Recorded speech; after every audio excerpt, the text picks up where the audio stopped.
মুভির শুরুতে আমরা একজন সিকিউরিটিকে দেখতে পাই। সে ট্রাকের মধ্যে কিছু ব্যাগ ঢোকাচ্ছে ডেলিভারি করার জন্য।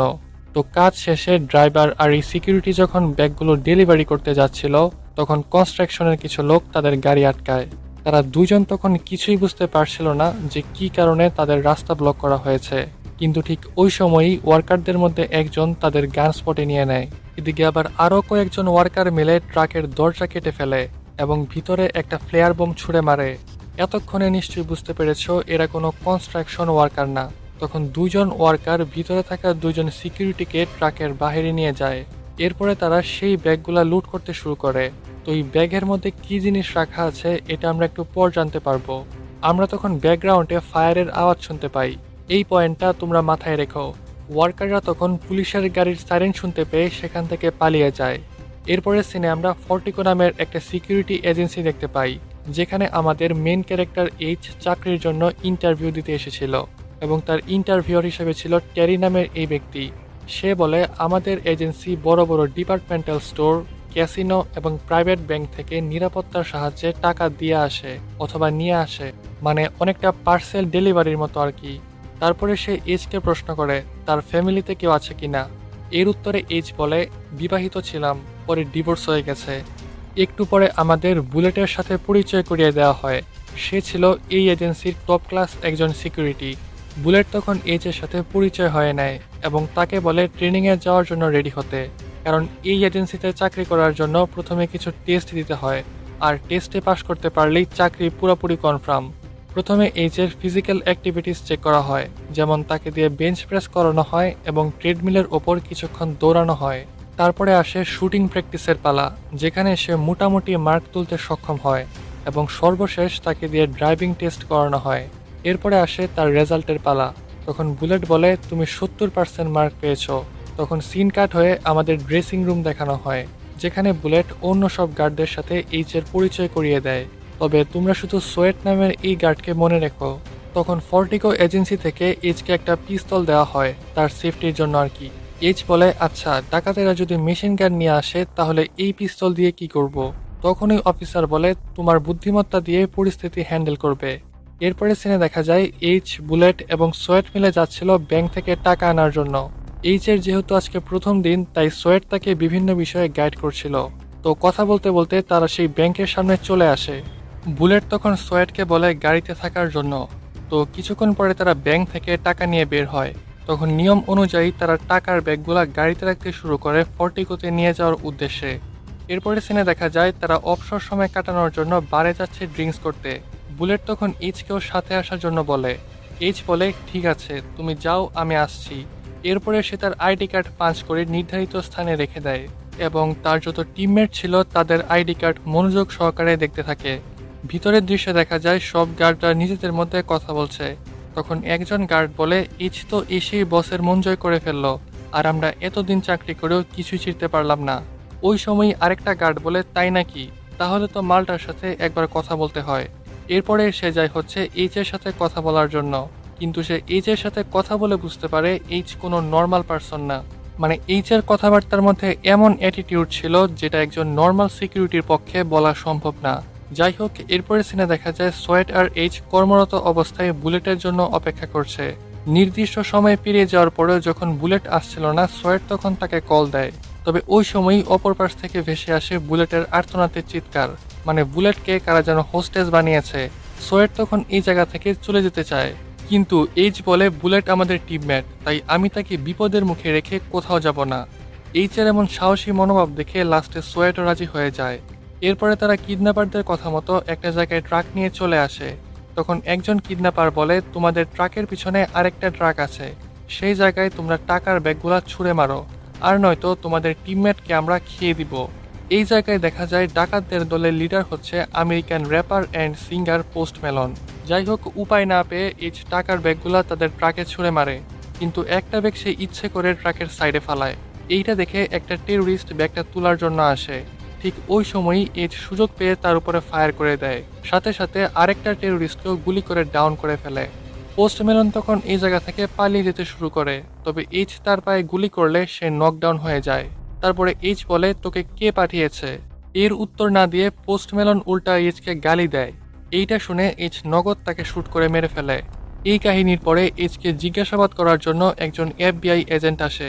সে তখন এইচের থেকে বিস্তারিত ঘটনা শুনে এবং তাকে একটা ভিডিও ফুটেজ দেখতে দিয়ে বলে গত 5 মাস আগে একটা ক্যাশ ট্রাকের উপরে হামলা করা হয়েছিল। এখন ভিডিওটা দেখে বলো আগের বারের চোরদের সাথে এইবারের চোরদের কোনো মিল পড়ে কিনা। আমরা যে মুভির শুরুতে দেখেছিলাম ক্যাশ ট্রাকের উপরে হামলা হতে, এই ঘটনার কথাই বলছে আর কি। এইচ ভিডিওটা ভালোভাবে দেখে বলে না, এইবারের চোরদের সাথে গতবারের চোরদের কোনো মিল নেই। এজেন্ট তখন এইচকে ধন্যবাদ জানিয়ে তাকে যেতে দেয়। তো এই ঘটনার পর থেকে এইচ এমপ্লয়ীদের মধ্যে আরও জনপ্রিয় হয়ে ওঠে, এমনকি ফর্টিকোর চেয়ারম্যান নিজে এসে এইচকে বাহবা দেয়। তখন সিন শিফট করে 3 মাস পরে নিয়ে যাওয়া হয়, যেখানে দেখা যায় এইচ আর বুলেট কথা বলতে বলতে কোথাও যাচ্ছিল, কিন্তু হঠাৎ করেই তাদের ট্রাকের সামনে একটা বাইক চলে আসে এবং কিছু বুঝে ওঠার আগেই কয়েকজন চোর তাদের ক্যাশ ট্রাকের উপরে হামলা করে দেয়। মানে গতবারের কাহিনীর মতো আর কি, তবে এইবার ঘটনাটা একটু ভিন্ন ঘটে। এইচ যখন ট্রাক থেকে বের হয়ে তার মুখ থেকে রুমাল সরায়, তখনই একটা চোর আটকে ওঠে। এমন মনে হচ্ছিল যে এইচের সাথে তার আগে থেকেই পরিচয়। সে তখন তার টিমমেটদের বলে দ্রুত এই জায়গা থেকে বেরিয়ে যাওয়ার জন্য। তো দ্বিতীয়বার সেম কাহিনী ঘটার পর বুলেট আর সোয়েটের মনে একটু সন্দেহ জাগে। তখন বুলেট বলে আমার মনে হয় এইচ কোনো নর্মাল পারসন না, এমনকি তার ব্যবহারের মধ্যেও একটা অন্যরকম ভাইব থাকে। আচ্ছা, তোমরা কি এখন জানতে চাও এইচ আসলে কে এবং সে কি কারণে ফর্টিকোতে জয়েন করেছে? তাহলে চলো আমরা এইচের ব্যাকগ্রাউন্ড সম্পর্কে জেনে আসি। এখন কাহিনী একদম পাস্টে নিয়ে যাওয়া হয়। আমরা যে মুভির শুরুতে একটা ক্যাশ ট্রাক ডাকাতি হতে দেখেছিলাম, এরও আগে আমরা দেখতে পাই আফগানিস্তানের প্রাক্তন কিছু সোলজার তাদের বেকার জীবন কাটাচ্ছে। এই সোলজারদের মধ্যে তোমরা দুজনকে মনে রাখবে। প্রথম হচ্ছে তাদের লিডার জ্যাকসন আর দ্বিতীয় হচ্ছে জেন। যাই হোক, তাদেরকে হয়তো আমার সোলজার বলা ভুল হবে, কারণ তারা অবসর নেওয়ার পরে বিভিন্ন ক্রাইমের সাথে জড়িয়ে পড়েছে, যেমন বড় বড় বিজনেসম্যানদের বাসা থেকে টাকা পয়সা সহ বিভিন্ন দামি দামি জিনিস চুরি করা, এছাড়াও ক্যাশ ট্রাক লুট করা ইত্যাদি ইত্যাদি। যাই হোক, একদিন জ্যাকসন সবাইকে বলে আমরা আরেকটা ক্যাশ ট্রাক ডাকাতি করব, যেই ট্রাকে কমপক্ষে $6 মিলিয়ন থাকবে। তো এত পরিমাণ টাকার কথা শুনে সবাই অনেক এক্সাইটেড হয়ে যায়। আমরা তখন তাদের মধ্যকার কথাবার্তা শুনে বুঝতে পারি ভিতর থেকে তাদেরকেও ইনফরমেশন দিচ্ছে, আর এই কথাটা তোমরা মাথায় রেখো। এরপরে তারা সেই ক্যাশ ট্রাক ডাকাতি করার মিশনে বেরিয়ে পড়ে। আর খেয়াল করো, তাদের গায়ে কিন্তু সেই কনস্ট্রাকশনের ওয়ার্কারদের মতোই ড্রেস পরা। এদিকে আমাদের এইচকে দেখানো হয়, সে তার ছেলে ডগির সাথে কথা বলতে বলতে কোথাও যাচ্ছিল। তখনই এইচের ফোনে তার পার্টনারের কল আসে। এরপরে তার পার্টনার বলে বস, তোমাকে ট্রাকের উপর নজর রাখতে হবে। তো কোন ট্রাকের কথা বলছে এটা আমরা একটু পরে জানতে পারবো। এইচ বলে ঠিক আছে, কিন্তু এই কাজের রিস্ক কতখানি, কারণ আমার সাথে ডগি যেতে পারে। তখন পার্টনার বলে আরে এই কাজে কোনো রকমের ঝুঁকি নেই, তুমি নিশ্চিন্তে যেতে পারো। এরপরে এইচ আর ডগি বেরিয়ে পড়ে সেখানে যাওয়ার উদ্দেশ্যে। এদিকে সোলজার টিম যেখানে বসে মিশন অপারেট করছিল, এইচ তার গাড়ি সেখানেই থামায়। সে তখন ডগিকে বলে তুমি গাড়িতেই বসো, আমি খাবার নিয়ে আসছি। তারপরে সে চলে আসে খাবার নেওয়ার জন্য। তখন তার পার্টনার কল দিয়ে বলে তোমার সামনে দিয়ে একটা ক্যাশ ট্রাক বেরিয়ে যাবে, তুমি শুধু লক্ষ্য রাখবে ট্রাকটা কোন দিক দিয়ে যায়। ওই মুহূর্তেই এইচের সামনে দিয়ে ফর্টিকোর একটা ক্যাশ ট্রাক যায়। সে তখন পার্টনারকে বলে ট্রাকটা ডান সাইড দিয়ে গিয়েছে। এদিকে ট্রাক যখন যাচ্ছিল তখন সোলজার টিম তাদের রাস্তা আটকে ফেলে। এখন নিশ্চয়ই বুঝতে পারতেছো আমরা যে মুভির শুরুতে একটা ক্যাশ ট্রাক ডাকাতি হতে দেখেছিলাম, এই ঘটনাটাই ওইটা, এবং এই সোলজাররাই ওই দিন ক্যাশ ট্রাক লুট করেছিল।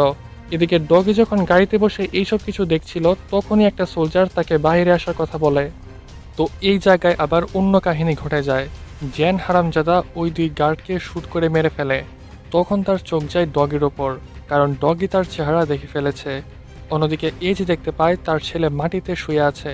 কাহিনী গড়বড় বুঝতে পেরে সে দৌড়ে ডগির দিকে আসতে শুরু করে, কিন্তু এইচ আসার আগেই জ্যান ডগির উপরে গুলি চালিয়ে দেয়।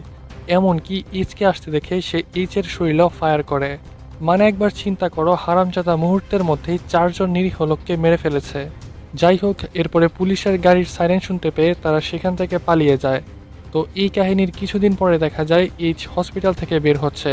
আমরা তখন বুঝতে পারি এইচ কোনোভাবে এই যাত্রায় বেঁচে গিয়েছে। আচ্ছা, এখন তোমাদের এইচের আসল পরিচয় দেই। এইচ হচ্ছে আমেরিকার টপ ক্লাস একজন মাফিয়া, এবং তার রিয়েল নাম হচ্ছে ম্যাসন। আমরা যেহেতু তাকে প্রথম থেকেই এইচ নামে চিনে এসেছি, তাই এখনও আমরা এইচই বলবো। এরপরে তার পার্টনাররা বলে আমরা ছোট বড় সব গ্যাংস্টারদের মেরে ফেলেছি শুধু এটা জানার জন্য কে ডগিকে খুন করেছে। মানে একবার চিন্তা করো কেমন ডেঞ্জারাস এরা। তখন এইচ একটা কথাই বলে যে আমি শুধু জানতে চাই ডগির উপরে কে গুলি চালিয়েছে, আর এইখানেই এই সিনটা কাট হয়। তো এরপরের সিনে দেখা যায় এইচ আর তার পার্টনাররা মিলে কথা বলছে। তখন পার্টনার বলে, বস, আমার মনে হয় এই কাজে বাইরের কোনো গ্যাংস্টার করে নাই, হতে পারে ওই ফর্টিকো এজেন্সির ভিতরে কেউ একজন আছে যে ডগির হত্যাকারীদের সাথে জড়িত। এই কথা শুনে এইচ বলে, তুমি ঠিকই বলেছ পার্টনার, এখন যা করার আমিই করব। আর তারপরে কিন্তু সে আইডেন্টিটি চেঞ্জ করে ফর্টিকোতে ইন্টারভিউ দিতে আসে এবং ভাগ্যক্রমে তার চাকরিটাও হয়ে যায়। আর পরের কাহিনী তো তোমরা জানোই। তো এই ছিল এইচের অতীতের ঘটনা। তোমরা এখন নিশ্চয়ই বুঝতে পেরেছো এইচ কেন ফর্টিকোতে জয়েন করেছে।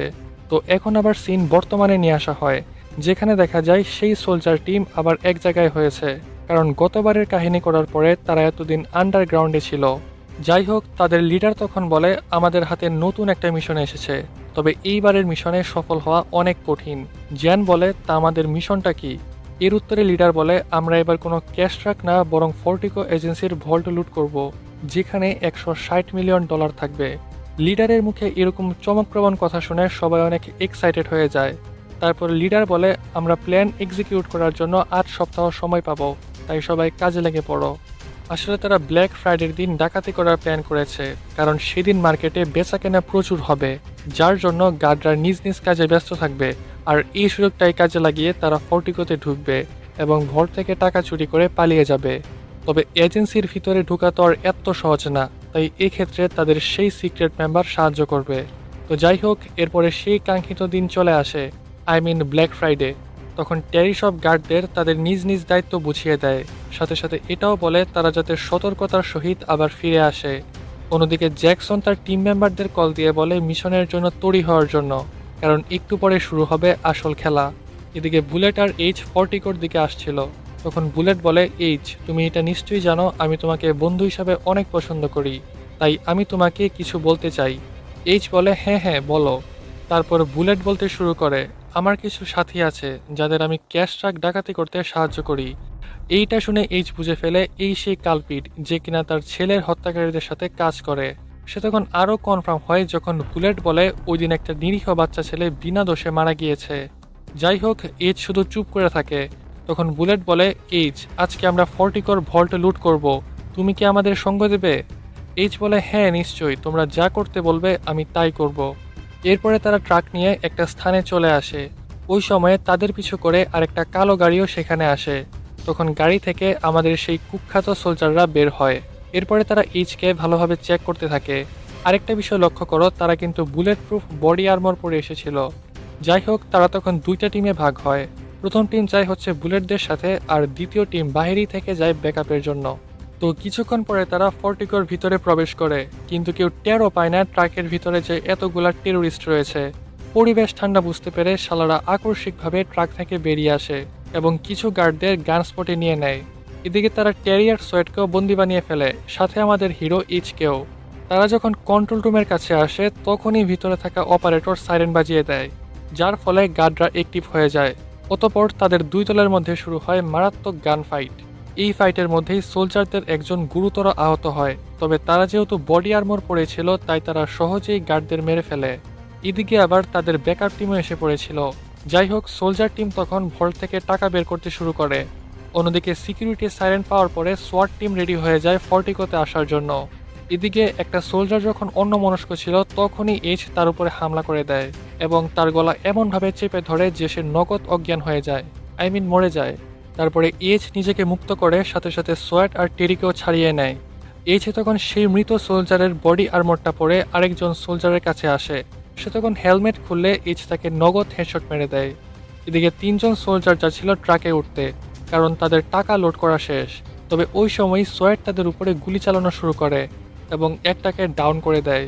তখন সোয়েটকে ব্যাকআপ দেওয়ার জন্য এইচও তাদের উপরে গুলিবর্ষণ চালায়, কিন্তু একটা পর্যায়ে এইচের ম্যাগাজিন শেষ হয়ে পড়ে, আর এই সুযোগে বুলেট তার উপরে গুলি চালায়। এরপরে সে সোয়েটকে ডাকতে থাকে। তখন সোয়েট বাহিরে আসলে সে সোয়েটকেও মেরে ফেলে। তারা তখন ট্রাক নিয়ে সেখান থেকে বেরিয়ে যেতে শুরু করে, তবে ওই সময়ে এইচ কিন্তু জ্যানকে দেখে ফেলে। আসলে এইচের গায়ে বডি আর্মর থাকার কারণে সে শুধু আহত হয়। যাই হোক, মারামারিতে মাত্র 3জন সোলজার বেঁচে থাকে, জ্যান, জ্যাকসন আর হচ্ছে বুলেট। তারা প্ল্যান মোতাবেক পুলিশের চোখ ফাঁকি দিয়ে একটা বিল্ডিংয়ের বেসমেন্টে চলে আসে। জ্যাকসনের ঘাড়ে গুলি লাগার কারণে সে মারাত্মক আহত ছিল। অন্যদিকে বুলেট আর জেন টাকার ব্যাগগুলা গাড়িতে নিয়ে যাচ্ছিল। তারপরে জেন এমন একটা কাজ করে যেটা দেখলে তোমাদের রক্ত গরম হয়ে যাবে। সে জ্যাকসনের কাছে এসে তার গলায় পোঁচ দিয়ে তাকে মেরে ফেলে। মানে চিন্তা করো জেন কতটুকু নির্দয়, লাস্টে সে তার লিডারকেই মেরে ফেললো। যাই হোক, এরপরে তারা টাকার ব্যাগগুলা নিয়ে গাড়ির কাছে যাচ্ছিল। তবে এই জায়গায় ঘটে আরেক কাহিনী। বুলেট তার পিস্তল রিলোড করতে থাকে জেনকে মারার জন্য, কিন্তু তখনই জেন এসে তাকে গুলি করে দেয়। তারপরে জেন এই সব টাকা নিয়ে এই জায়গা থেকে বেরিয়ে যায়। তো এরপরের সিনে দেখা যায় আমাদের সবার প্রিয় জেন ল্যাভিশ লাইফস্টাইল লিড করছে। কিছুক্ষণ পরে সে টাকার ব্যাগগুলোর মধ্যে একটা ফোন খুঁজে পায়। আর তখনই পিছন থেকে এইচ বলে, ফোনটা কি ধরবে না? এইচকে দেখে সে যেন আকাশ থেকে পড়ে। তবে সে আকাশ থেকে পড়ার আগেই এইচ তাকে গুলি করে দেয়। এইচ তখন একটা কথাই বলে, তুমি যে ছেলেটাকে মেরেছিলে তার নাম ছিল ডগি। আর এই বলেই সে লাস্টে জেনকে হেডশট মেরে দেয়। তো লাস্টে সে জেনকে মেরেই ছেলের হত্যার প্রতিশোধ নিল, কারণ বুঝতে হবে সে একজন বাবা।